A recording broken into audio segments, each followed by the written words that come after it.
The other day, a friend of mine asked me, Ashish, have you explored these areas in Victoria? I said, yes, but what made you ask? He said, look, these areas are high owner-occupier areas. There are schools in vicinity, there's supermarkets in vicinity, you have everything. And I'm like, 80% of the properties in 80% of the suburbs match the criteria you've just told me. But is this the only criteria for future growth? Is this the only criteria based on which the tenants will take that property on rent? The answer is a big no. If you're an investor, you need to make sure you're thinking like one. Your properties would grow because of the demand. If we are buying at this point in Melbourne and there's an exodus of migration that's happening towards Queensland, guess what happens?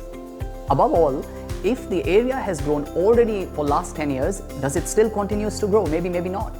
But if it doesn't, which means whatever you buy now for next 3 to 5 years, it is not going to grow.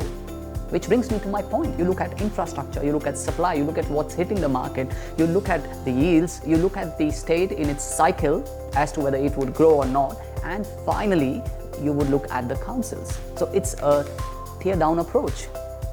Now, by doing all of that, can you guarantee growth? No, you can't. No one can. Even the best of economists get the predictions wrong. But what we are trying to do is, by following all of these set parameters, we are trying to make a decision based on all the information that's given to us. So it's an informed decision. Rather than simply buying where my friend is telling me to just because he stays in the area. That's not the only criteria of buying a property. So please do keep that in mind before taking advice from your friends and family.